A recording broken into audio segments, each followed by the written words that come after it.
Baik, silakan duduk, Bu. Saya cek identitasnya, Bu ya. Ya. Mic-nya, Mas. Tolong Mas, dikasih mic-nya, Mas. Minta tolong mic-nya dipegang, Bu. Nah, biar kedengaran, Bu, suaranya, Bu. Saya bacakan identitasnya, nanti kalau ada salah, tolong dikoreksi, Bu ya. Siap. Nama Ibu Titin Prialianti. Ya, Ibu lahirnya di kota Cirebon 21 April tahun 69. ya, Jenis kelamin perempuan, alamatnya Permata Harjamukti, tahap 2, Blok E 6 nomor 11. ya, betul. RT 008 RW 015. Siap, ya, Kalijaga Harjamukti. ya. Agama Ibu apa? Islam. Ibu di dalam KTP-nya pekerjaan Ibu sebagai karyawan swasta. Ya, Betul? Ibu warga negara Indonesia. bukan. Di situ KTP-nya memang seperti itu. Waktu itu saya mencantumkan profesi katanya Ya. cukup karyawan swasta oleh petugas waktu saya bikin KTP. Oke, pada saat itu Ibu memang karyawan swasta. Tertulisnya di sini karyawan Ya, swasta. tidak, saya pegang beberapa perusahaan. Warga negara Indonesia ya. Ya, Ibu kenal dengan para pemohon itu? kenal? Ada hubungan keluarga? Tidak ada, Hubungan pekerjaan apalagi ya? tidak ada. Ya, Tidak ada ya. Ibu bersedia sebelum diambil keterangannya untuk disumpah terlebih dahulu? bersedia. Silakan Bu, berdiri satu langkah ke depan. Ini sebagai saksi ya? Betul yang mulia, sebagai saksi. Ikuti ucapan sumpahnya Bu ya. Bismillahirrahmanirrahim. Bismillahirrohmanirrohim. Demi Allah saya bersumpah Demi Allah saya bersumpah bahwa saya bahwa saya sebagai saksi dalam perkara ini sebagai saksi dalam perkara ini akan memberikan keterangan yang benar akan memberikan keterangan yang benar dan tidak lain daripada yang sebenarnya. dan tidak lain daripada yang sebenarnya. Silakan duduk Bu. Baik, Ibu Titin ini saksi yang saudara pemohon ajukan. Betul yang mulia. Ini akan menerangkan seputar apa ini? Menerangkan karena beliau inilah Bu Titin adalah yang pertama mendapatkan kuasa dari keluarga daripada terpidana saat itu untuk mereka dampingi sebagai kuasa hukum, dan beliaulah yang banyak mengetahui di awal, dan jalan cerita kami akan dengarkan peristiwa dari awal ketika Bu Titin menangani peristiwa kejadian 2016 yang lalu, yang mulia. Semua perkara ya? Semua perkara. Ya, silakan Pak. Untuk dimulai pertanyaannya. Baik, selamat pagi Bu Titin. Pak Bu Titin sehat hari ini ya? Alhamdulillah sehat. Bu Titin, kita ingin mendengar langsung to the point saja.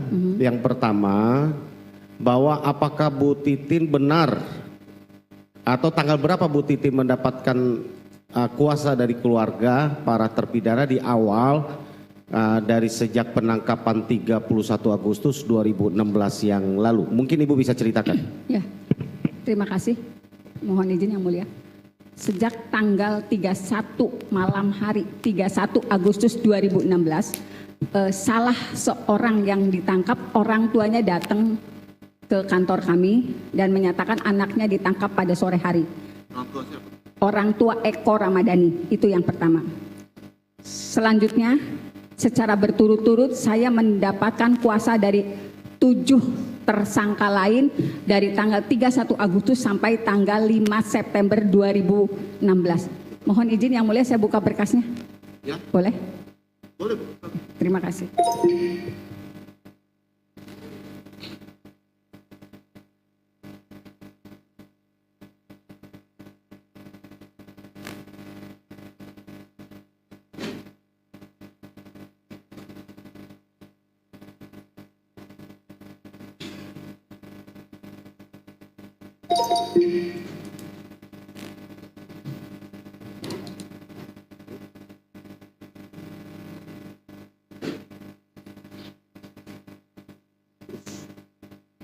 Tiketnya udah ada Bu ya? Kopernya udah dibawa?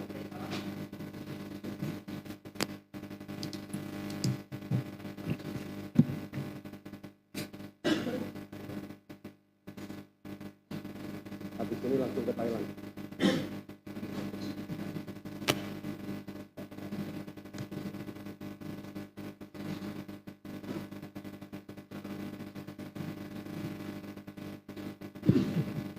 Ini surat-surat kuasa yang saya dapatkan dari orang tua. Silakan kita lihat. Kursinya kok. Silakan.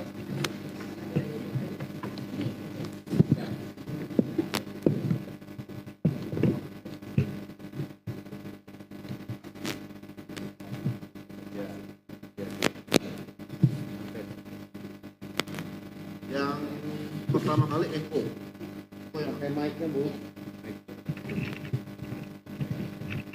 Yang pertama kali Eko, orang tuanya sudah datang pada malam hari. Orang tuanya sudah datang pada malam hari. Kemudian itu berturut-turut tanggalnya. Tanggal 31 itu langsung tanda tangan surat kuasa. Tanggal 31 itu karena orang tuanya sudah datang, saya datang tanggal 1 September ke Polres Cirebon Kota. Enggak, maksud saya itu Tanggal 1 ditandatangani oleh Ekonya. Eko. Ya. Oh, berarti belum tanda tangan surat kuasa Ya. pada saat itu ya. Itu karena malam harinya orang tuanya datang memberikan identitas, saya ketik di tanggal itu. Nah, yang lainnya ketik di tanggal yang saat ditandatangani.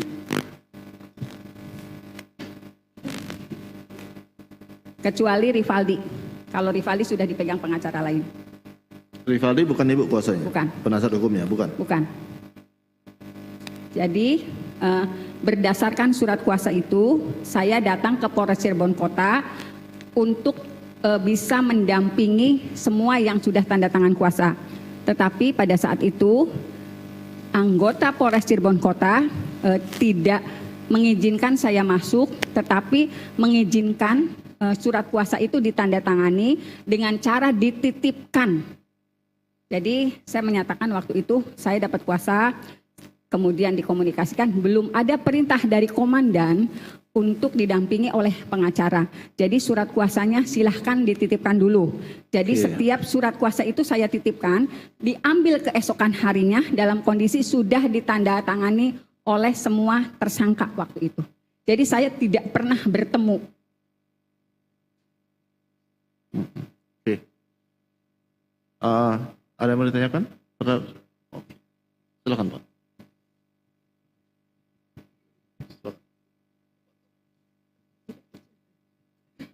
Saya tidak diizinkan bertemu dengan alasan belum mendapatkan perintah dari komandan untuk mempertemukan dengan kuasa hukum yang mendampingi.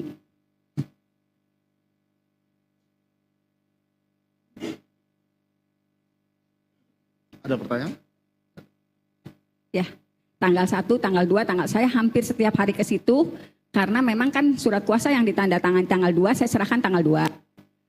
Untuk Gitu. Eko tadi tanda tangan. Kalau Eko dari tadi malam, karena Eko pertama kali orang tuanya yang datang ke kantor saya.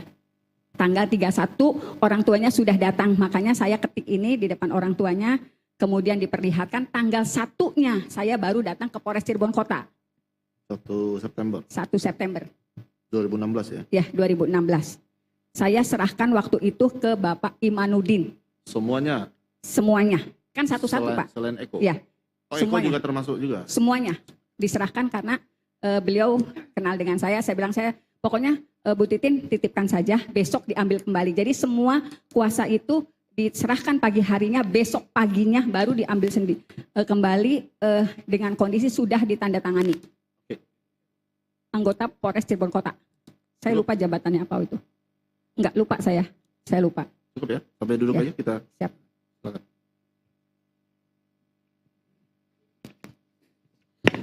Baik, saudara saksi, saya lanjutkan. Setelah saudara saksi mendapatkan surat kuasa dari para terpidana, apakah saudara saksi dari tanggal 31 malam ya, Agustus ya, lalu baru tanggal 1, ya betul ya, 1 Septembernya, tanggal berapa saudara saksi berhasil bertemu dengan para pemberi kuasa? Terima kasih. Izin yang mulia. Jadi setelah mendapatkan seluruh kuasa, saya akan datang berturut-turut dari tanggal 1, tanggal 2, tanggal 3. Tetapi pada tanggal 2 sudah beredar foto-foto semua tersangka saat itu, semua yang ditangkap itu dalam kondisi babak belur. Tanggal 2, itu tanggal 2 saya sudah mendapatkan foto-foto itu dari para keluarganya. Itu kan membuat kekhawatiran keluarga. Saya tetap datang ke Polres Cirebon Kota, saya memaksakan waktu itu kapan saya bisa mendampingi. Pas tanggal 3 saya ke sana, dikatakan kalau mereka sudah dititipkan ke Polda Jabar pada tanggal 3 September 2016. Tetapi kan karena memang belum seluruhnya yang nanda tangan kuasa, berarti di situ masih ada kuasa yang tanggal 5. Itu pun tetap ditandatangani. Silahkan yang mulia barangkali diperlihatkan kepada apakah 5 September. Saya lupa yang mulia di situ sudah ini. Ya. Ya. Ya, atas nama Jaya, ya. Ya. Ya, surat kuasanya ini. Ya. Ya. Ya. Ya, dua-duanya. Ya.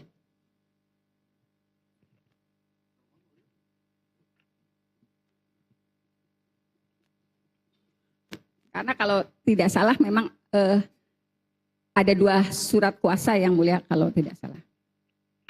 Oke, saudara saksi. Saudara saksi bisa perlihatkan foto yang saudara saksi diperlihatkan oleh keluarga ada? Ke depan Bu, ke depan Bu. Diperlihatkan. Ke depan. Maju. Pertama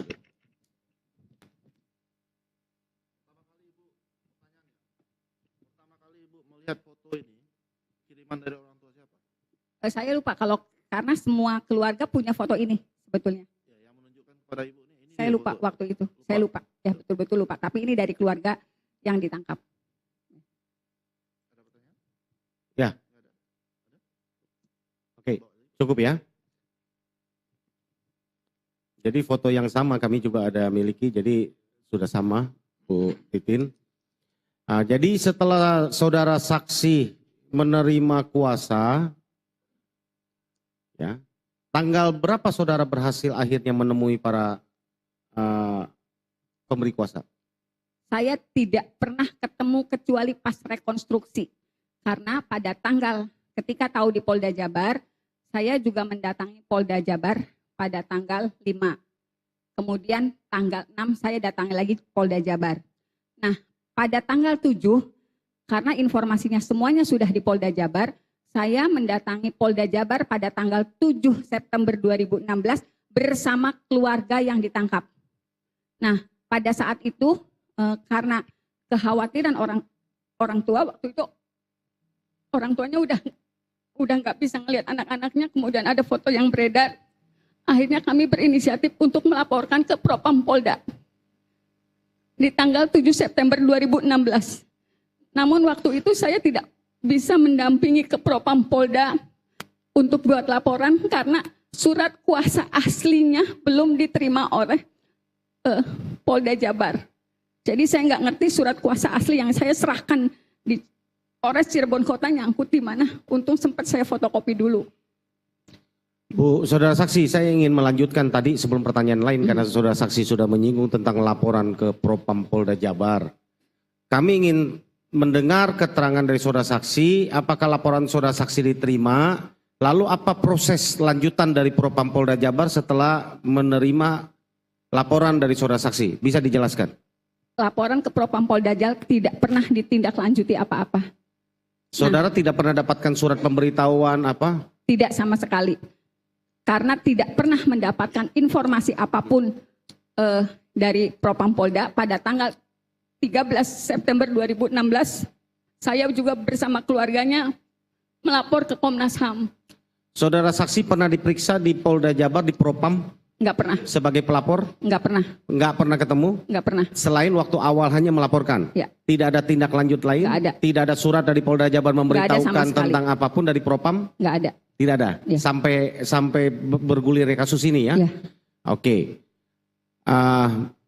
Mohon dicatatkan mulia, ini keterangan sangat penting karena di dalam fakta persidangan ada kesan bahwa ini perkara Eko sudah pernah diperiksa secara etik di Propam Polda Jabar mengenai penganiayaan terhadap para terpidana terdahulu. Mengenai dari keterangan saudara saksi ini ternyata laporan dari kuasa hukum saat itu dari para terpidana belum pernah diproses laporannya di Propam Polda Jabar. Untuk dicatatkan saja di berita acara persidangan. Makasih yang mulia.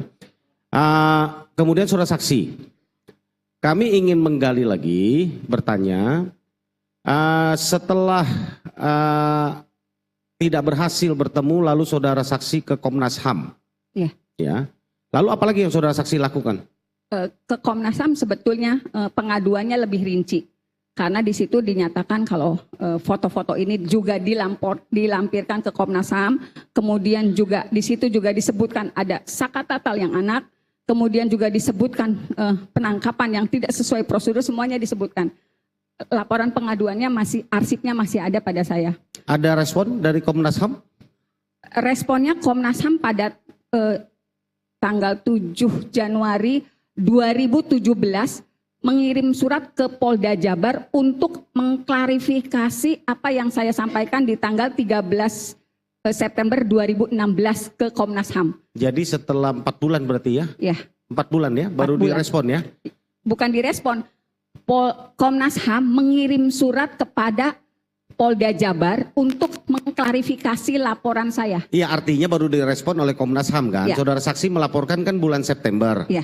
Baru 13. Ada surat Komnas HAM ke Polda Jabar bulan Januari kan? Januari 2017. Ya, artinya 4 bulan sesudah saudara saksi melaporkan ke Komnas HAM. Ya. Sebelumnya tidak ada surat dari Komnas HAM atau apa? Tidak ada, karena surat itu juga diterimanya pada bulan Januari. Oke. Surat yang saudara saksi laporkan juga diterima bulan Januari maksudnya? Enggak, surat yang Komnas HAM meminta klarifikasi ke Polda Jabar, kan tembusannya dikirimkan. Saudara saksi punya dokumen ya, tanda menyerahkan surat ke Komnas HAM tanggal berapa ya? Oke. Punya semua. Terima kasih. Ya. Saudara saksi, sesudah saudara saksi melaporkan ke Komnas HAM, ya kan dijawabnya di Januari, lalu yang kembali ke September ya, tanggal berapa akhirnya berhasil bertemu dengan para terpidana dan siapa? Saya tidak pernah bertemu dengan semua terpidana terdakwa waktu itu sampai mereka rekonstruksi. Tetapi pada tanggal 15 September 2016, karena kan saya juga nyimpen nomor handphone, waktu itu masih handphone model klip. Saya waktu itu berulang-ulang karena saya terus cari tahu siapa yang bisa saya akses di Polda. Saya orang Cirebon, nggak ada akses ke Polda.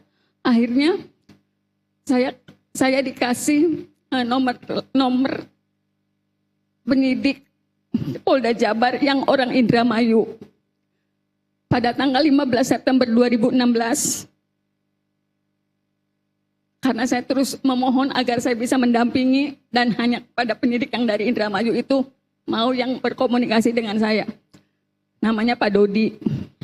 Pada tanggal 15 September 2016, saya dikasih kabar besok Saka Tatal tahap 2 tanggal 16 September 2016. Saya kaget, loh kok udah tahap 2? Karena informasinya tanggal 15, di dalam surat kuasa itu kan saya tergabung dengan pengacara senior.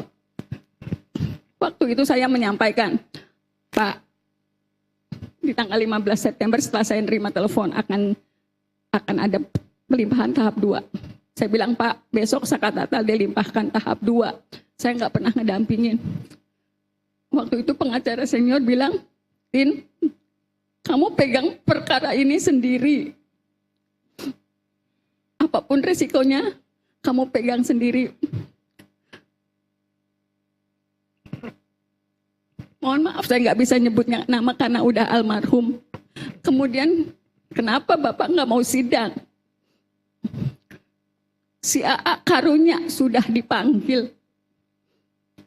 Saya nggak usah pakai mic yang mulia.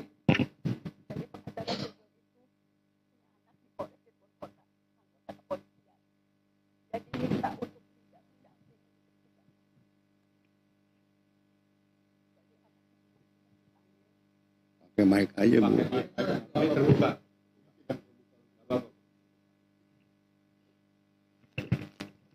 Jadi di tanggal 15 itu. Nah, kalau ibu tidak mau menjawab, Maksudnya saya jawab tapi ya kalau nggak enak.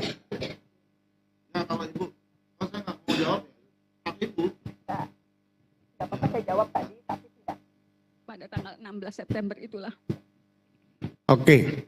Kemudian pada tanggal 16 September itulah, 16 September 2016, saya baru bertemu dengan Zakat Tatal 16 September 2016. Dan kondisinya BAP itu sudah jadi. Karena saya juga syok ketika tanggal 15 saya mengkomunikasikan saya harus jalan sendiri. Tanggal 16 ketika Zakat Tatal datang itu ketemunya di kejaksaan dalam kondisi BAP sudah jadi. Hanya nama saya yang dikosongkan. Saya juga susah berkomunikasi dengan Zakat Tatal saat itu. Saya masih melihat luka-lukanya. Cuman kan pandangan matanya dia kosong banget. Saya susah, saya nanya apapun, dia juga nggak ngerti saya pengacaranya. Padahal waktu itu ada kakaknya, ada Selis. Tapi jangankan dengan saya, yang orang luar, orang yang dia tidak kenal. Dengan Selis juga, Saka, kamu apa yang terjadi? Dia nggak bisa cerita. Saka masih anak-anak waktu itu 15 tahun. Pandangan matanya kosong. Dia seperti berada di dunia yang dia nggak ngerti. Saya susah berkomunikasi. Saya baca BAP itu betul. Saya waktu itu mengambil resiko yang terbesar. Kalau saya nggak tanda tangani walaupun saya tidak mendampingi, saya sudah dikasih kabar kalau ibu udah nggak mau tanda tangan sekarang, Zakat Tatal akan didampingi oleh pengacara yang ditunjuk oleh negara. Itu yang bikin saya berat karena saya dari tanggal 1 udah nyari mereka.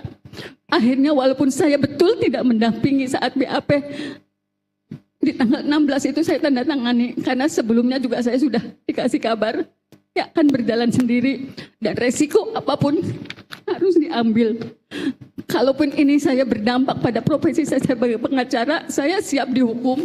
Saya siap menerima sanksi dari profesi advokat karena memang saya menandatangani itu. Karena saya juga udah berusaha banget untuk mendapatkan mereka sebelum saya ketemu Zakat Tatal di tanggal 16 September. Dan itu sebetulnya ditandatangani itu di kejaksaan kota. Kejaksaan Kota Cirebon di kantornya. Saya ruangannya lupa, tapi itu memang ditandatangannya di kantor kejaksaan. Nah setelah itu, kalau tidak salah, jaksa waktu itu membuat satu dokumen lagi yang menyatakan kalau Zakat Tatal melakukan pemukulan. Itu pun saya nggak bisa konfirmasi ke Saka, betul nggak kamu melakukan itu? Karena betul-betul Zakat Tatal dalam kondisi yang susah diajak bicara. Saya tahu banget bagaimana dia ketakutannya saat itu. Jadi ada berkas lagi, tapi dokumennya saya nggak punya karena itu kejaksaan yang pegang. Yang menyatakan Zakat Tatal memukul. Saya juga terpaksa menandatangani, kalau tidak ditandatangani, Zakat Tatal akan dipilihkan pengacara yang ditunjuk oleh negara. Baik, saudara saksi, sekali lagi saya ingin mengkonfirmkan, saudara saksi masih punya BAP-nya Zakat Tatal yang saudara mengaku menandatanganinya di kantor kejaksaan tanggal 16 September, supaya kita konfirmasi.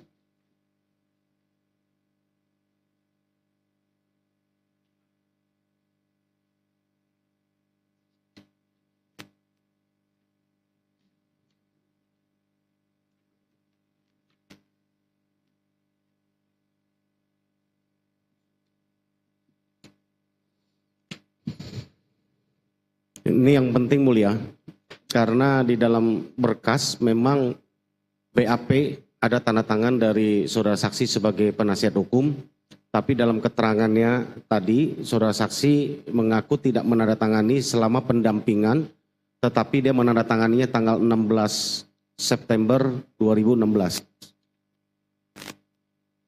Karena itu salah satu alat kekeliruan dan kekhilafan yang kami ajukan dalam persidangan ini.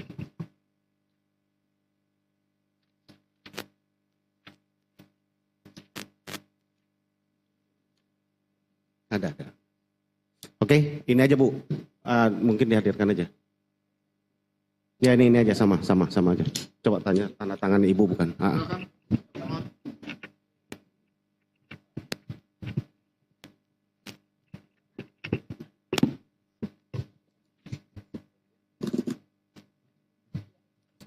Ya betul, ini tanda tangan saya.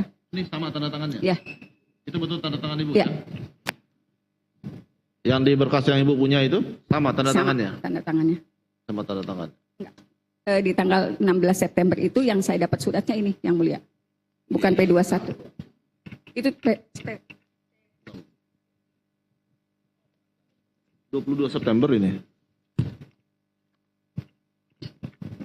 ini bunyinya tanggal 13 September. Jadi surat yang saya dapatkan di tanggal 16 itu ini. P21-nya nggak saya dapat. Yang saya dapatkan ini. Tapi P21-nya nggak saya dapat. Ya, yang tanggal 16 tuh komunikasinya tahap 2, tapi surat yang diberikan ini. Ya. Pengantar ke tahap 2, tapi saya tanda tangannya tanggal 16 di kejaksaan, tapi tertanggalnya saya dapatnya ini suratnya. Ya.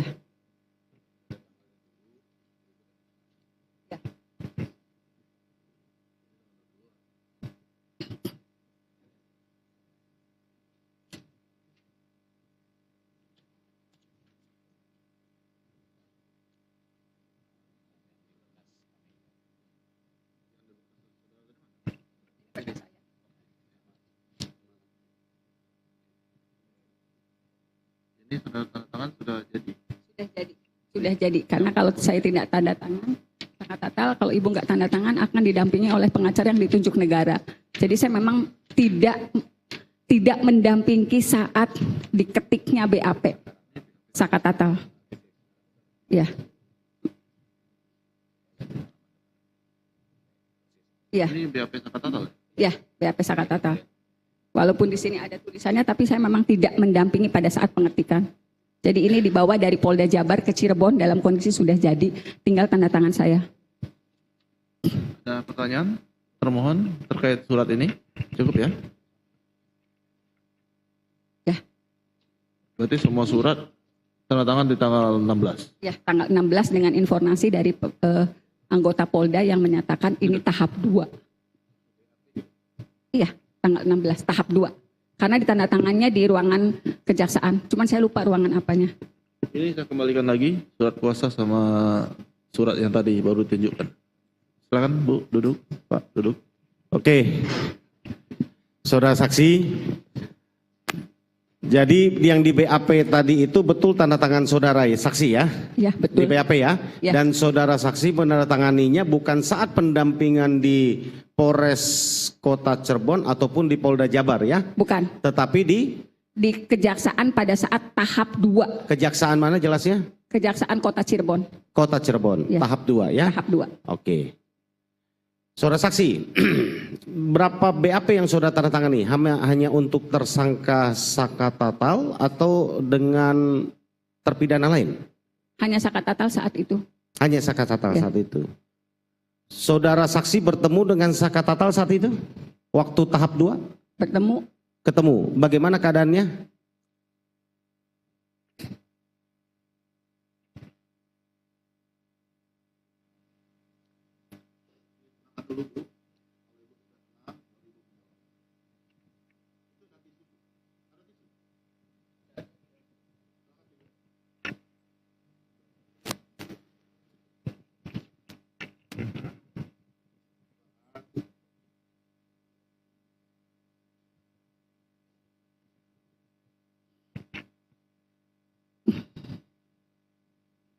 Saat itu Sakatatal memang sangat sulit diajak bicara. Jangankan oleh saya, tetapi juga oleh keluarganya. Waktu itu ada Selis. Saya waktu itu ngomong ke Selis, coba diajak ngomong, bener enggak seperti itu. Saka Tatal cuma geleng-geleng kepala, tapi dia nggak jawab apa-apa.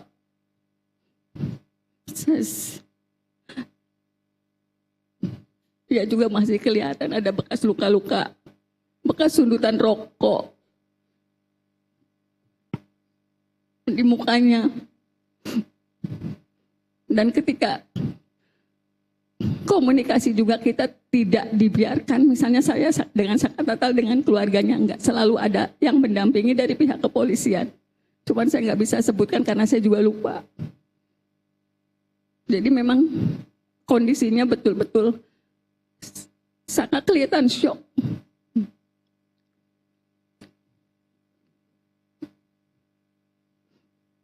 Dia menerima perlakuan yang luar biasa karena dia sempat menulis di secari kertas yang disampaikan kepada keluarganya.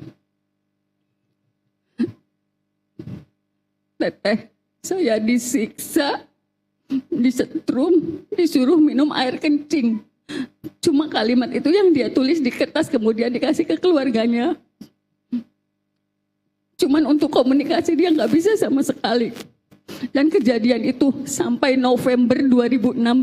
Saka Tatal masih susah diajak ngomong ketika sudah di rutan juga.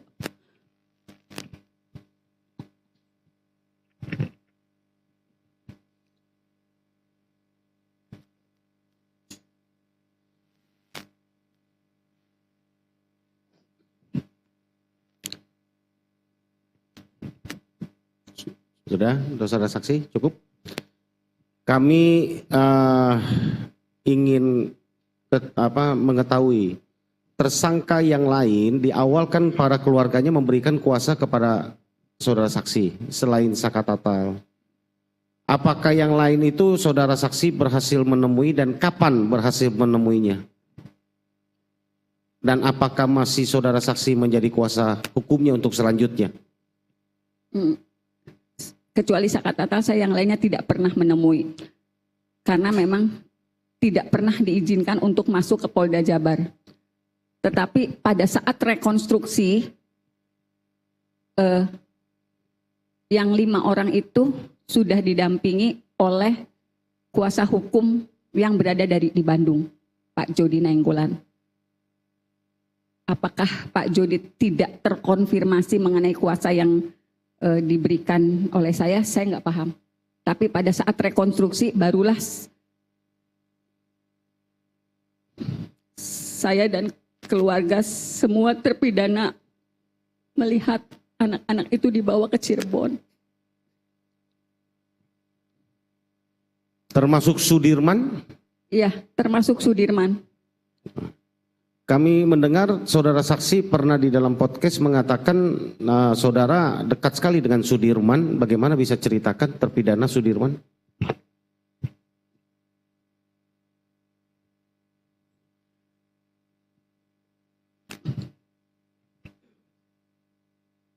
Dulu Bu. Kalau Ibu mau minum silakan di di sini. Kalau mau di Ibu, Pak saya izin angkat diri mau minum dulu.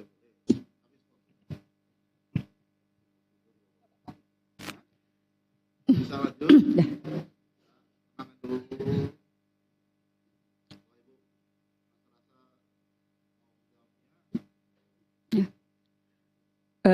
Saya mengenal keluarga Sudirman bukan hanya dengan Sudirman, juga keluarganya. Karena ketika saya pegang kuasa, saya cari tahu bagaimana latar belakangnya, bagaimana prototip keluarganya, bagaimana karakter mereka secara keseluruhan. Pada saat itu yang saya lihat, ibu dan ayahnya Sudirman, mohon maaf, bukan orang yang pandai berkomunikasi.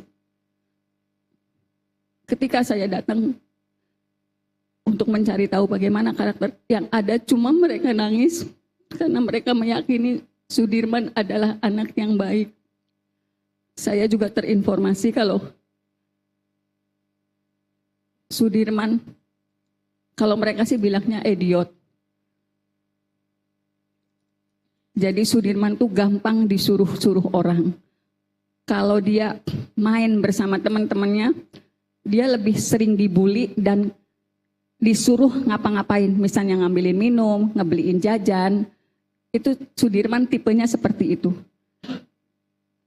Tetapi saya juga dapat informasi dari yang lain, dari tetangganya. Sudirman tidak pernah bergaul dengan yang lain. Jadi dia di rumah, kemudian ke musola, selalu sholat berjamaah, dan mainnya tidak jauh dari lingkungan rumah. Oke. Itu yang saya terima dari keluarga Sudirman. Walaupun untuk informasi itu pun saya sangat sulit menggalinya karena memang keluarga Sudirman itu, mohon maaf kalau saya bilang, mungkin gennya untuk tingkat kecerdasannya tidak terlalu luar biasa. Saya melihatnya seperti itu karena sampai hari ini pun kalau saya berkomunikasi dengan ibu bapaknya itu sangat sulit. Sulit untuk mereka mau berkomunikasi dengan baik. Saya harus pelan-pelan. Apalagi ibunya sama sekali. Misalnya Sudirman dulu kayak gimana, belum apa-apa dia udah nangis. Gimana saya mau menggali masalah Sudirman ke ibunya. Saya dapat informasi semuanya dari kakaknya, Beni. Itu yang masih bisa menceritakan bagaimana Sudirman sebenarnya. Jadi mohon maaf kalau di lingkungan sekitar itu Sudirman jadi bahan-bahan olokan karena dia, kalau orang Cirebon ngomong anak idiot gitu. Karena Sudirman itu lulus SD ketika dia berumur 17 tahun. Jadi nggak naik kelasnya sampai 4 kali. Oke, terima kasih saudara saksi. Pertanyaan saya terakhir, bagaimana saudara saksi bisa menceritakan keadaan dalam ruang sidang dan kapan khususnya Sakatatal ya? Nah, itu tanggal berapa dimulai sidangnya, lalu diputusnya kapan, saksi apa saja yang dihadirkan, dan bagaimana situasi sidangnya? Itu yang dari saya, mungkin bisa diceritakan.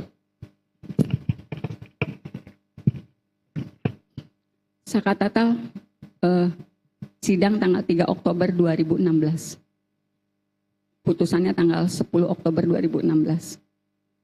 Hanya 7 hari sidangnya? Ya, setiap hari. Untuk kasus 340, itu yang pertama disidangkan ya, 1 bulan setelah dia dilakukan penangkapan.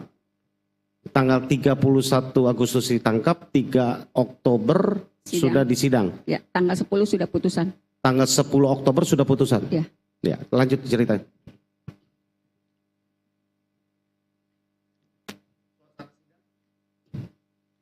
Sidang untuk Sakatatal memang tertutup, dihadiri oleh 3 orang majelis karena dia sidang anak. Tetapi kondisi di luar sidang, kami mendapat tekanan yang luar biasa. Karena waktu itu, karena yang dihembuskan adalah isu geng motor yang memiliki kekejaman luar biasa. Itu pula, dan mereka sangat sadis, itu pula yang disampaikan oleh Hakim Ketua, Ibu Etik waktu itu ketika ditanya wartawan. Geng motor kekejamannya sangat sadis. Saya masih punya clippingnya. Saya masih pegang clipping korannya. Jadi setiap Sakatatal dibawa ke ruang sidang menuju lorong, jangankan Saka, saya juga mendapatkan perlakuan yang luar biasa. Saya sempat diludahin karena dianggap membela pembunuh. Bahkan ada anggota dewan namanya Pak Jafarudin yang langsung memimpin sidang. Dengan suara keras dia menyatakan, nanti anaknya pengacara juga mengalami nasib serupa seperti Vina. Mobil saya juga sempat digoyang-goyang. Walaupun saya berusaha parkir agak jauh.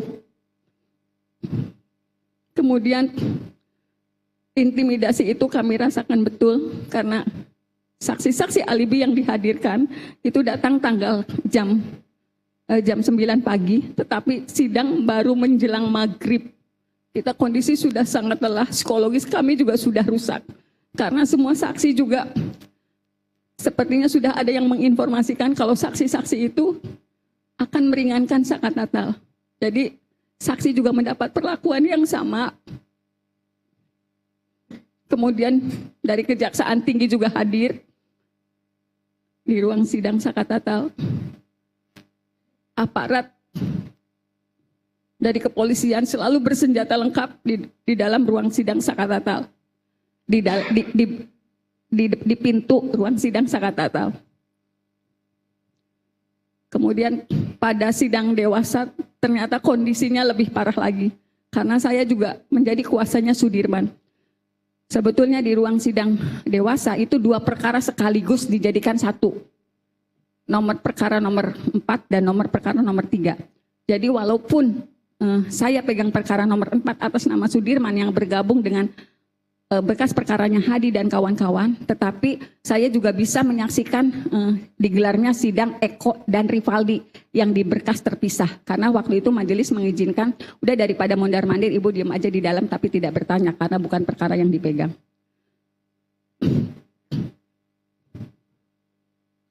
Kalau dalam sidang TK hari ini, jaksa selalu menanyakan apakah ada penganiayaan, pemukulan oleh hakim dan jaksa. Sebetulnya saya yang bisa bercerita. Secara psikologis kami dirusak betul-betul oleh penyidik yang masuk dengan membawa pistol untuk memberikan keterangan.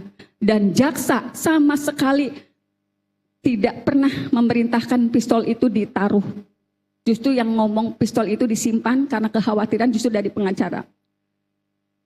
Kemudian juga ada seorang penyidik yang ada seorang anggota kepolisian yang waktu itu dijadikan saksi. Karena sebetulnya di sidang dewasa, anak-anak sudah menyatakan, saya disiksa, saya disetrum, terpaksa mengakui sesuai BAP karena sudah ditulis di papan tulis. Itu sebenarnya sudah disampaikan di sidang 2016.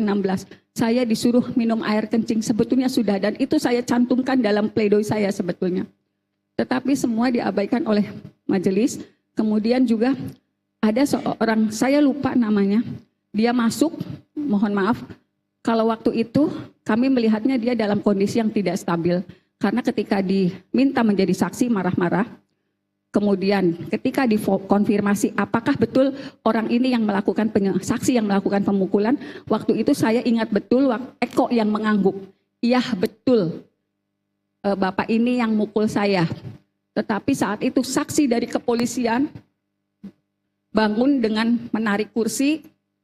Kemudian ketika keluar dari ruang sidang, sebelum keluar dari sidang, dia berbalik.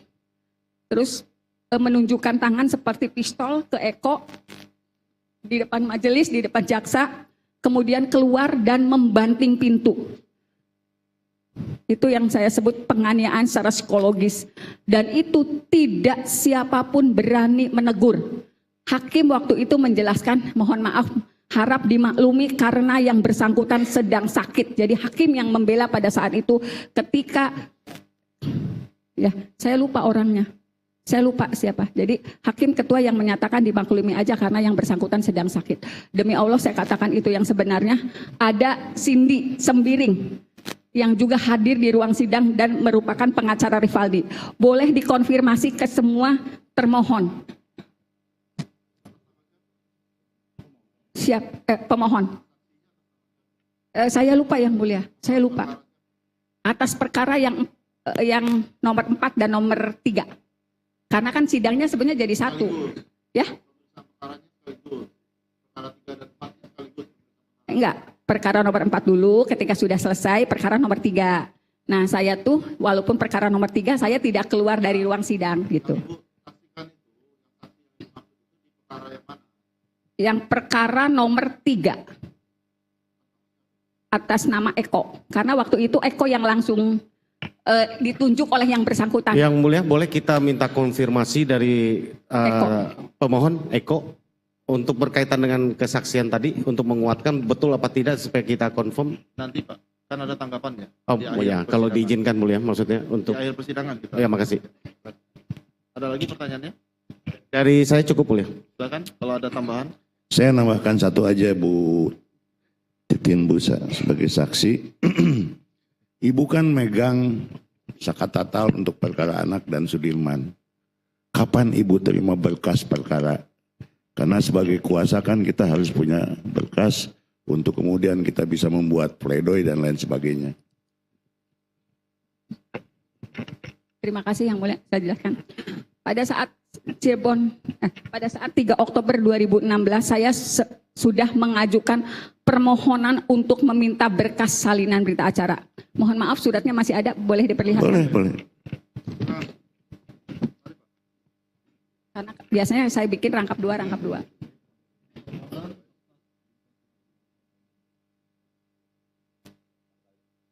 3 Oktober pada sidang.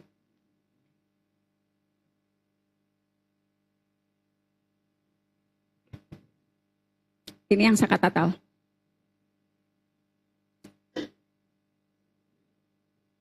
Ini permohonan untuk berkas perkara sakat tatal. Ya, di pengadilan. Saya ajukan ke majelis, ya, di ruang sidang.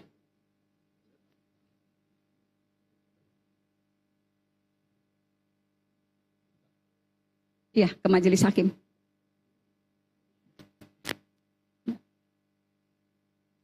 Ya, sidang pertama.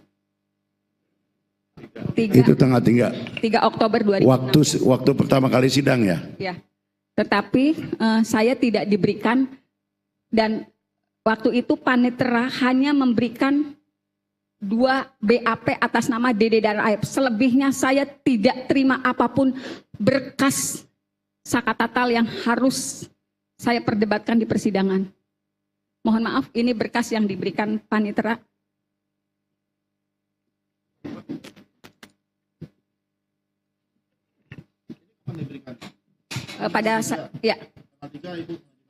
Ya, tanggal 4 diberikan ini, hanya ini 2 macam ini. Ya, karena setiap hari sidang. Depannya mana ya? Ya, ini Aep. Hanya 2 ini yang diberikan. Dengan alasan waktu itu belum selesai dijilid. BAP Dede dan Aep.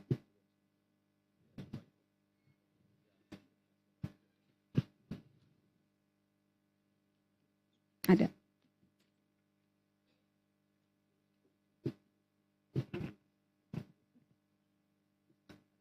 Ada. Yang di saya ada. Ini yang di sakat tatal.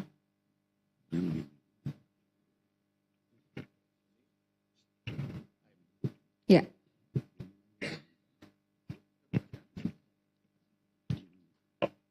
Ada lagi yang mau ditunjukkan? Ada. Enggak, yang selain yang tadi masih ada yang ditunjukkan lagi? Iya masih. Silakan bertanya. Jadi yang Ibu terima itu berkas dari perkara yang lain kan? Bukan. Ini berkas ini yang tebal itu diberikan pada saat Kan yang saya sidang dewasa. tanya, kan Ibu mohonkan kepada majelis untuk insahlah istilahnya gitu loh, berkas-berkas. Umumnya kan langsung ya silakan dengan panitera biasanya gitu ya. Nah yang Ibu terima kan kemudian akan diberikan oleh panitera itu berkas itu. Bukan, nggak diberikan. Yang diberikan hanya 2 ini, BAP Iya. Dede dan Aep. BAP Dede dan Aep. Iya, itu kan bukan berkasnya. Iya. Bukan kan? Berkas yang di perkara lain kan? Enggak, kan keterangan Dede dan Aep Jadi hanya itu yang Ibu dapat. Ya, hanya diberinya hanya BAP-nya Dede dan Aep. Apa Ibu nggak minta lagi? Saya sudah ini, tapi memang belum selesai dijilid. Karena kan sidang juga cepat katanya, nanti juga diberikan secara utuh. Belum selesai dijilid tapi udah di sidang. Ya. Agak kurang paham saya. Tapi oke lah ya. Alasannya belum selesai dijilid. Tapi sudah disidangkan. Iya. Berapa kali Ibu minta permohonan untuk mengkopi atau Ya, setiap sidang juga berkas? saya minta ke panitera, kan kalau surat resminya sudah saya berikan ke majelis. Tetap sampai akhir sidang tidak diberikan kecuali yang 2 ini. Iya, kecuali BAP-nya Dede dan Aep. Kan memang kalau sidang anak itu Cepat. peradilannya cepat ya Bu. Ya kalau seminggu saya pikir nggak masalah juga gitu. Pertanyaan saya adalah bagaimana Ibu membuat pembelaan untuk perkara ini? Kan Ibu nggak pegang berkas. Ya. Fakta persidangan juga apa adanya gitu. Bagaimana Ibu bisa merunut dari awal kejadian sampai adanya pembunuhan? saya membuat pledoi itu berdasarkan keterangan saksi yang sebetulnya terus diarahkan. Jadi gini, pada sidang sakatatal yang dimintai keterangannya itu sakatatal terlebih dahulu. Keterangan terdakwa terlebih dahulu, kemudian keterangan saksi belakangan, saksi alibinya belakangan. Jadi saya membuat pledoi ini hanya berdasarkan keterangan-keterangan di sidang. Tetapi karena keterangan sakatatal sebagai terdakwa diminta lebih dahulu, ketika saksi bersaksi hanya majelis waktu itu Ibu Etik selalu mengatakan Saka sudah ngaku. Jadi semua diarahkan sesuai dengan BAP. Bahkan ketika salah seorang saksi menyatakan pada pukul 10 malam itu sakatatal ke bengkel, saya ingat betul. Karena itu juga termemori sampai hari ini dengan kerasnya ketika saksi menyatakan pada jam 10 tanggal 2 kami tuh lewat ke flyover Talun mau ke bengkel. Tetapi karena di situ ada rame-rame, ada polisi, mereka mengira razia. Sebelum selesai menjelaskan, ketua majelis waktu itu menyatakan, mana ada bengkel buka pukul 10 malam. Jadi semua keterangan saksi yang disampaikan itu selalu diarahkan sesuai BAP ketika karena sakatatal dulu yang dimintai keterangannya. Jadi pembelaan saya waktu itu hanya berdasarkan keterangan-keterangan saksi di persidangan walaupun ditolak seluruhnya. Kemudian seperti yang saya sampaikan tadi pada tanggal 15 September 2016 saya sudah harus menghadapi sendiri ketika saya menyusun pledoi. Itu kan nomor perkara yang dicantum. Saya ngetik pledoi itu, tetapi nomor perkara yang dicantumkan waktu itu nomor perkara 16. Karena ngetiknya di kantor, mungkin waktu itu karyawan tuh masukinnya nomor pendaftaran surat kuasa. Saat saya menjadi kuasanya sakatatal 195 itu nomor surat kuasa. Ketika saya membacakan pledoi, setelah itu hakim menolak dengan alasan tidak pernah memeriksa perkara nomor 195, padahal itu nomor surat kuasa. Jadi saya pada saat pembelaan dianggap tidak melakukan pembelaan. Karena kita menyatakan banding, saya terima berkas banding jaksa tanggal 26 Oktober 2016. Karena kan banding. Saya nerima berkas banding jaksa tanggal 26 Oktober 2016. Tetapi jaksa menyerahkan memori banding itu tanggal 24 Oktober 2016. Saya baru terima berkas memorinya tanggal 26. Saya menjawab memori banding, kontrak memori banding jaksa sekaligus menyerahkan memori di tanggal 31 Oktober 2016. Tetapi dalam putusan di tingkat banding, ternyata memori banding dan kontrak memori banding saya oleh pengadilan negeri tidak pernah diserahkan ke pengadilan tinggi. Saya punya dokumennya kalau saya pernah menyerahkan memori banding dan kontrak memori banding, tetapi oleh pengadilan negeri. Punya dokumennya mana coba?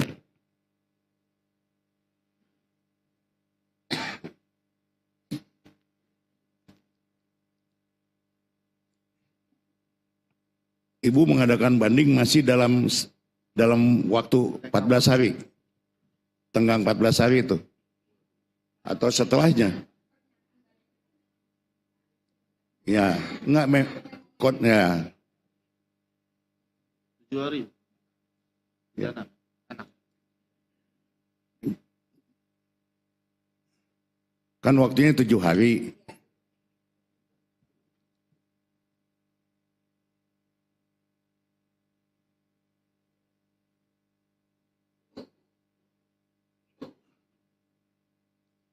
Pertanyaan saya masih dalam waktu tenggang 7 hari enggak?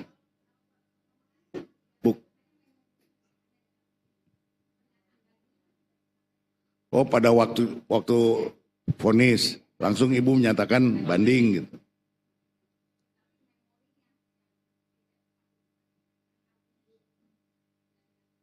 Ya nggak apa-apa itu mah. Ya coba lihat.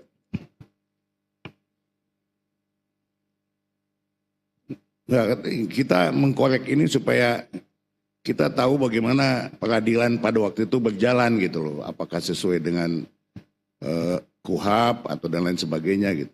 Silakan.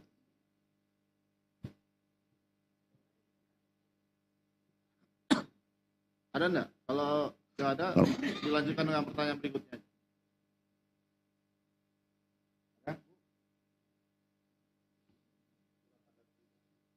Ada yang bisa membantu untuk mencarinya? Sementara Ibu Titin ini lanjut untuk memberikan keterangan.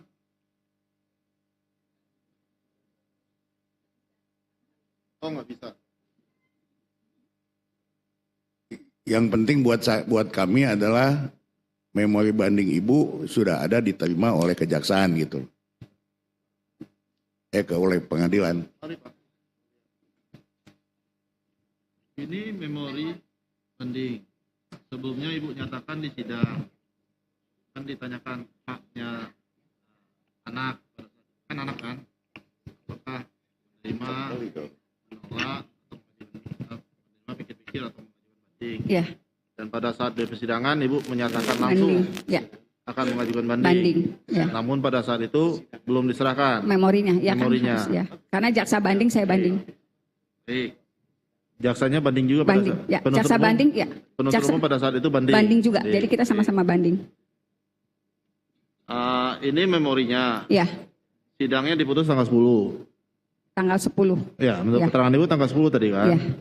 Ini kapan dikirimnya? Ibu serahkannya kapan ke pengadilan? 1 November. 1 November. Ini diterimanya 1 November. Tanggal 31 saya ininya. Saya lupa itu. Diputus tanggal 10. Ya. Ibu serahkan ke pengadilan tanggal berapa ini? Kalau ini terimanya tanggal 31 sebetulnya. Cuman saya lupa ini saya bikinnya tanggal 31 tapi berkasnya itu kan ada. Diterima pengadilan tanggal 1. Ya. Diserahkan tanggal 1 November ya. Ya. Terima pengadilan. Oke, ada yang mau ditanyakan pada saat ini? Memorinya?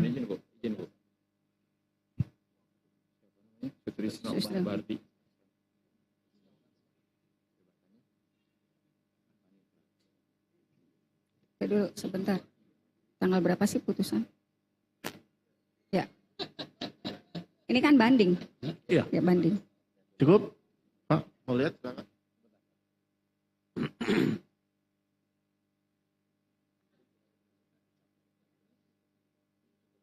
Cukup ya? Silakan. Masih ada?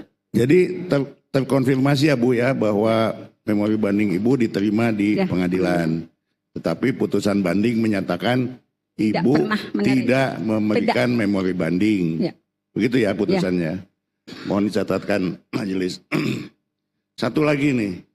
Ini soal pembelaan. Saya terus terang saya lamalah saya jadi pengacara ya. Dan tidak pernah menemukan yang seperti ini. Karena ini bukan masalah prinsip. Itu masalah teknis, salah ketik dan masalah itu. Betul, Ibu tidak diterima pembelaannya. Betul karena tertuang dalam putusan. Tertuang dalam putusan kami tidak pernah memeriksa nomor perkara sekian. Tertuang dalam putusan di pengadilan negeri. Oleh karena kesalahan teknis yang soal nomor itu tadi. Bukan Ya. nomor perkara tapi nomor kuasa. Nomor kuasa. Saya Karena sendiri dalam memori banding juga saya menyatakan kalau saya salah mengetik walaupun itu nomornya nomor kuasa yang dikeluarkan di pengadilan, tetapi jaksa melakukan yang sama, mengeluarkan surat yang dikeluarkan oleh kejaksaan tapi diterima oleh pengadilan. Sebenarnya Ya. saya sudah nyampaikan itu. Ya, saya juga sering kali, bukan Ya. satu puluhan kali bahkan lah. Itu Kalau ada dituangkan dalam kesalahan itu putusan. biasanya di renvoy. Karena dipanggil. materinya materi pembelaan sidang itu Ya, sebetulnya. gitu loh. Oke, nggak apa-apa. Ya. Memang faktanya seperti itu ya. Karena dituangkan dalam putusan, kami tidak pernah memeriksa nomor perkara sekian, ada di dalam putusan 195 sekian. Padahal itu daftar surat kuasa saya mendampingi Sakat Tatal di persidangan. Ibu kan kuasa pada waktu itu yang melihat dan merasakan lah bagaimana. Menurut Ibu itu kriminalisasi atau bagaimana? Bagaimana Ibu menilainya? Sebetulnya Karena akibat itu kan ini di penjara seumur hidup tuh. saya yang hadir di situ di 2016 sebetulnya saya yakin Pak Majelis Saya yakin nggak pernah ada peristiwa pembunuhan dan pemerkosaan yang tertuang dalam dakwaan.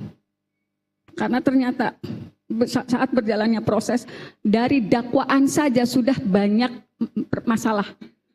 Misalnya gini, pada dakwaan Sakatatal, itu Peggy yang disebut DPO, oleh jaksa disebutkan turut melakukan pemerkosaan. Tetapi di dakwaan nomor 4, Peggy hanya meraba-raba. Silakan itu diperiksa oleh kejaksaan. Jadi orang yang sama, di peristiwa yang sama, melakukan tindakan berbeda di dakwaan Sakatatal dan di dakwaan 5 terdakwa waktu itu. Di dakwaan Sakatatal itu Peggy turut memperkosa, yang pada akhirnya dibebaskan di Prapin. Tetapi di dakwaan orang dewasa, Peggy hanya meraba-raba dan itu terkonfirmasi ketika Polda Jabar melakukan jumpa pers ketika Peggy tertangkap. Kemudian saya melihat itu rekayasa karena anggota kepolisian dari Polsek Talun yang melakukan olah TKP itu tidak pernah mengakui berk yang disodorkan di pengadilan mengenai jatuhnya korban karena judulnya pembunuhan dan pemerkosaan. Jadi waktu itu anggota Polsek Talun sudah menyatakan darah itu hanya berada di tubuh korban laki-laki, di tubuh korban perempuan. Kemudian juga ada serpihan daging di tiang PJU. Kemudian juga ada warna motol yang nempel di median jalan. Jadi sudah disampaikan di persidangan. Dan mereka menolak sketsa yang disodorkan majelis. Apakah ini sketsa yang dibuat? Kami tidak pernah membuat sketsa itu. Sebetulnya sudah dijawab oleh anggota Polsek Talun yang menyatakan itu kecelakaan lalu lintas. Kemudian juga sebetulnya dari 2016 saya sudah mendapatkan informasi. Orang tua pelapor yang mengalami kecelakaan lalu lintas sudah mengajukan klaim asuransi diduga pada tanggal 27 Agustus 29 Agustus 2016. 27 kejadian, 28 dimakamkan, 29 Agustus 2016 saya mendapat informasi sebetulnya klaimnya diajukan. Kalau untuk waktu itu kan kecelakaan tunggal. Kalau untuk anggota TNI dan Polri, anggota keluarganya walaupun kecelakaan tunggal mendapatkan penggantian dari jasara harja. Nilainya hanya separuh. Dan sudah di ACC informasinya, silakan ini barangkali dari Kapolri sendiri yang harus menindaklanjuti. Informasinya cair 12,5 juta. Tapi karena pada tanggal 31 dini hari ada informasi mengenai kesurupan yang menyatakan ini adalah pembunuhan dan pemerkosaan, dan sebetulnya di sidang 2016 itu disampaikan oleh orang tua Vina. Sebetulnya saya nggak tahu masalahnya, saya taunya kecelakaan, tapi tiba-tiba ada yang kesurupan itu pembunuhan, pemerkosaan, terus saya dikasih tahu. Jadi gitu. Jadi berubahnya konstruksi kecelakaan itu setelah adanya rekaman kesurupannya Linda. Tapi waktu itu tidak disebutkan nama Linda. Di persidangan hanya disebutkan temannya Vina ada yang kesurupan dan menyatakan ini pembunuhan dan pemerkosaan. Itu disampaikan di persidangan oleh orang tua korban, dan saat itu orang tua korban perempuan meyakini informasi dari kepolisian karena mereka memberikan rekaman itu kepada anggota kepolisian. Ya, tadi Ibu belum menjawab apa yang saya maksud. Kan Ibu yang merasakan dan melihat, dan Ibu yang menjadi kuasa pada waktu itu, sehingga A sampai Z-nya tentu Ibu tahu. Nah, dalam persidangan karena ini menyangkut predikat kita sebagai kuasa hukum, maka ini saya perlu pertanyakan. Kenapa saya perlu pertanyakan? Ini jadi pelajaran untuk yang akan datang. Hal-hal seperti ini tidak boleh lagi terjadi. Kalau ada yang menyatakan bahwa ini kemudian jadi peradilan sesat, terserahlah ya. Tapi saya menyatakan jangan lagi terjadi hal seperti ini. Masa dalam persidangan tidak diberikan berkas? Bagaimana mau bikin pembelaan? Apa gunanya Ibu ada di sana? Juga nggak ada gunanya juga, hanya melengkapi pasal aja bahwa didampingi. Itu faktanya bahwa kemudian ibu menandatangani BAP itu di kejaksaan. Itu bagaimana ceritanya? Saya juga malu mendengarnya, Bu. Ya tapi udahlah. Saya hanya memohon mudah-mudahan hal-hal seperti ini tidak terjadi lagi dan ke depan kita akan bisa lebih baik lagi. Terima kasih. Ya, yang mulia izin yang ringan-ringan saja yang mulia. Bu Titin kan memang menjadi kuasa hukum dari Sakatatal untuk perkara Sakatatal dan kemudian kuasa hukum Sudirman untuk perkara nomor 4 dan tadi Ibu cerita bahwa Ibu juga hadir di perkara nomor 3 ya. Oke. Pertanyaan saya, ini kalau bisa Ibu ingat-ingat supaya ini clear dan clean di dalam proses pengajuan PK ini. Apakah termohon yang jaksa yang ada di sini ada yang terlibat tahun 2016? Lupa saya. Lupa. Udah. Enggak.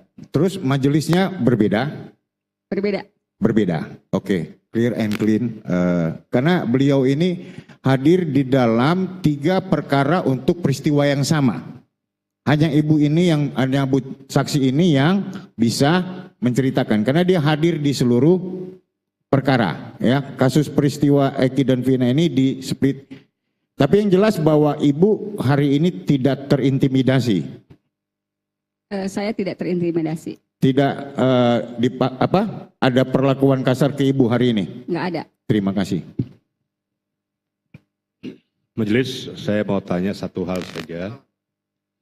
Saya ingin ketegasan Ibu Titin sebagai saksi. Ibu Titin tidak pernah mendampingi para tersangka pada saat penyidikan ya. Ibu Titin tidak pernah mendampingi pada saat dilakukan pemeriksaan terhadap para tersangka. Jadi sama sekali tidak pernah. Dan Ibu Titin sebagai saksi saat ini, yang dulu sebagai pengacara para tersangka, tidak pernah membaca BAP dari mereka? Waktu Sakatatal kan sempat saya baca dulu. Ya, terus? Kan saya coba nanya, Saka kamu tapi dia kan nggak ngerti saya. Dia juga, ya itu pandangannya kosong, saya nggak bisa nanya banyak sama dia. Ini kamu betul enggak? Soalnya saya harus tanda tangan. Gitu. Tapi kan sebelumnya sudah diinformasikan kalau ibu nggak mau tanda tangan, hari ini juga kami siapkan. Oke. Gitu. Pertanyaan saya, Ibu tidak pernah mendampingi, tidak pernah ikut dalam pemeriksaan, tapi Ibu baca BAP. Kemudian Ibu tanda tangan BAP itu. Kenapa itu Ibu lakukan? Kalau Ibu tidak pernah mendampingi, tidak pernah sebagai, ini ketegasan saja supaya ini masyarakat luas nonton oleh live ini, supaya mereka tahu bahwa sesuai dengan keterangan beberapa saksi yang lalu, mereka juga diminta tanda tangan BAP yang sudah jadi. Berarti Ibu tanda tangan BAP yang sudah jadi. Clear ya? Terima kasih Majelis Hakim.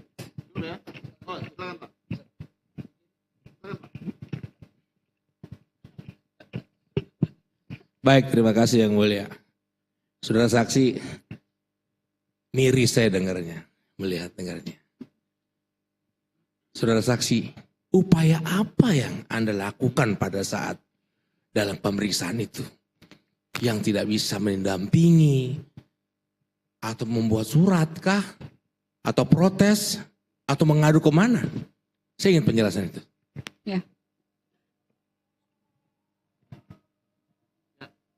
Lanjut, kita stop dulu ya.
Sama nggak, Bu?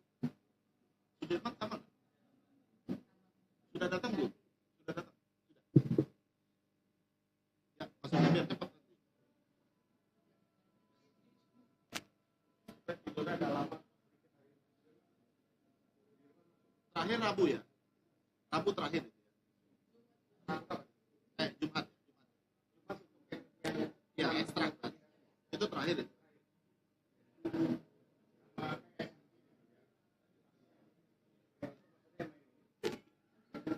Berapa ini?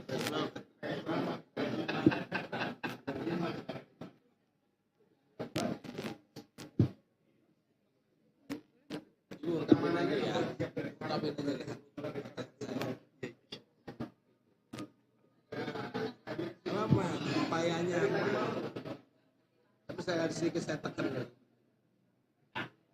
Bikin camp ya? Bikin camp ya? Ton, nanti Ton.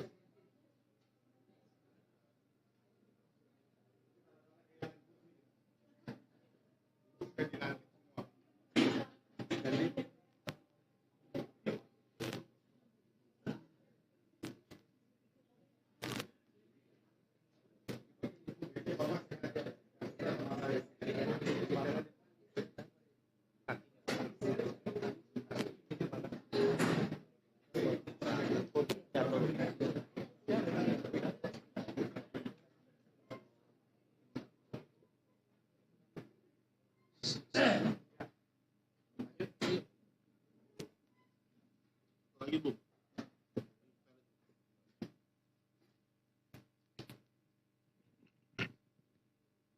Itu aja pertanyaannya. Belum. Bu cari tiket pesawat aja dulu.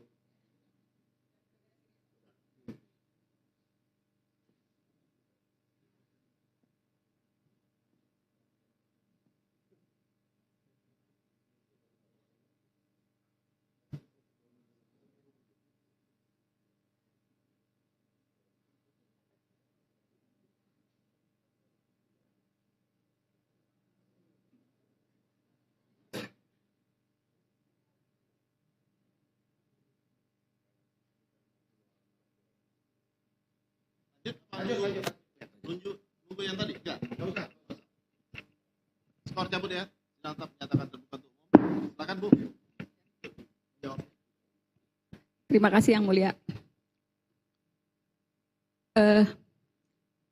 Sebetulnya saya nggak ngomong banyak hal yang saya lakukan dengan cara saya melapor ke Propam Polda, ke Komnas HAM. Sebetulnya saya berharap banyak dari institusi itu karena laporan-laporan yang saya sampaikan.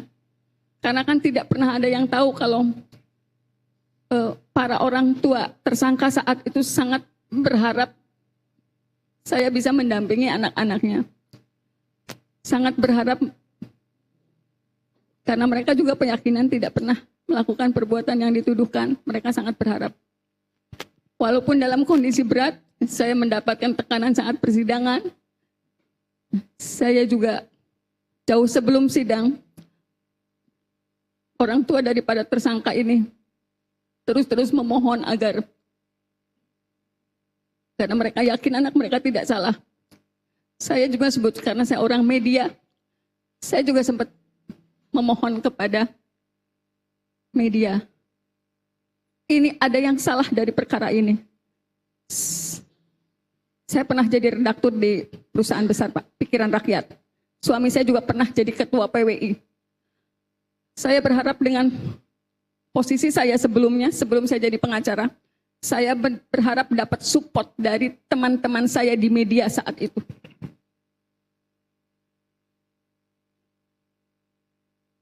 Di 2016, bulan Mei tanggal 19, bulan Mei. Ini saya lupa tanggal-tanggalnya. Ini koran-korannya. Semua saya selalu komunikasikan ini rekayasa.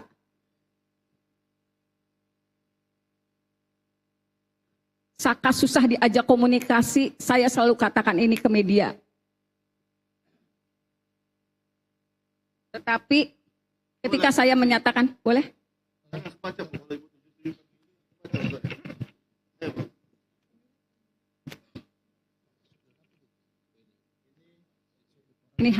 Ini hakim yang Ibu Etik menyatakan hakim geng motor sadis dan kejam. Jadi ketika saya ngomong rekayasa, media hanya membeli porsi segini dan tidak bisa dijadikan halaman satu. Ya, dia bicara saat ini. Gimana, Bu? Ya, sidang dewasa. Ini bulan Mei ini. Itu pada saat hakim menangani perkaranya Saka Tatal. Dia membuat keterangan pers. Kemudian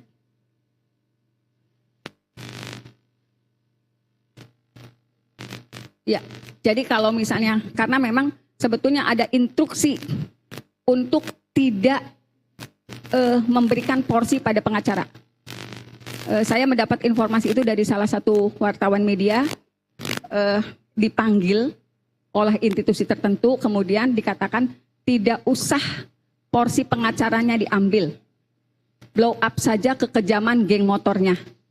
Waktu itu wartawan tersebut menyatakan yang pegang perkara ini Bu Titin, dia dedemitnya wartawan, ini nomor handphonenya. Dikasihinlah ke orang yang melarang itu.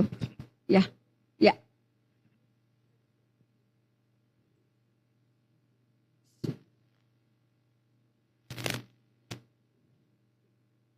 Dibacakan?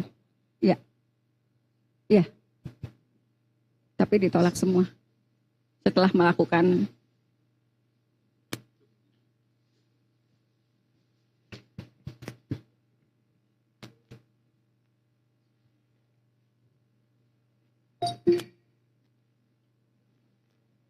ini demo-demonya, Bu. Saya punya 115, itu cuman handphonenya nggak kebawa. Ada 115 foto. Ini demo di depan pengadilan. Ya. Enggak, yang di pengadilan itu yang anggota polisi yang mengacungkan tangan tapi ke Eko. Karena waktu itu Eko mengatakan, ya saya dianiaya oleh orang itu gitu.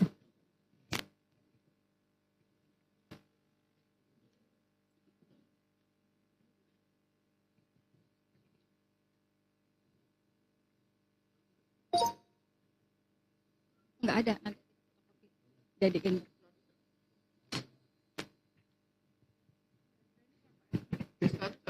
Gimana? SK itu Saka Tatal. Saka.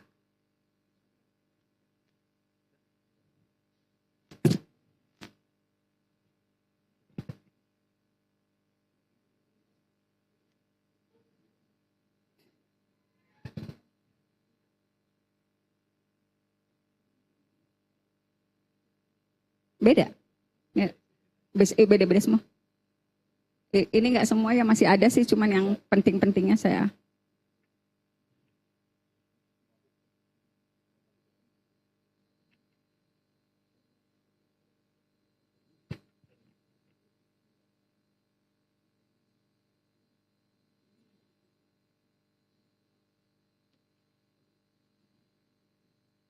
Ini nih, yang dakwaan berubah tuh ada.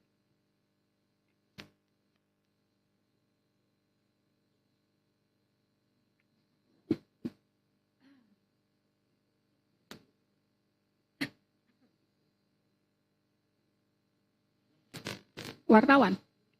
Wartawan. Bukan. Saya hanya narasumber. Yang bikinnya wartawan. Wartawan. Ini Andri wartawannya. Ada nama inisialnya. Karena saya kenal satu-satunya.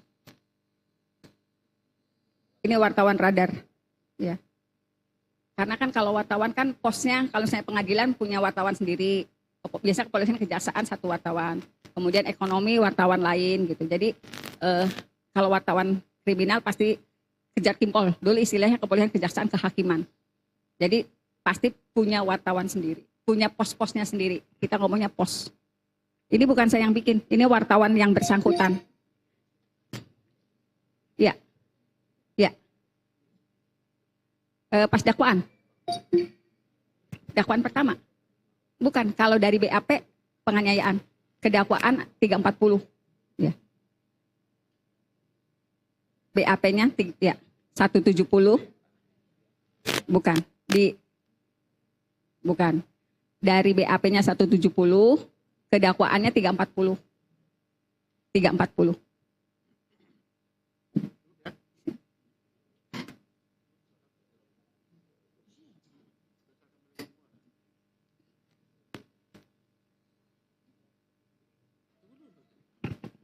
Baik. Jadi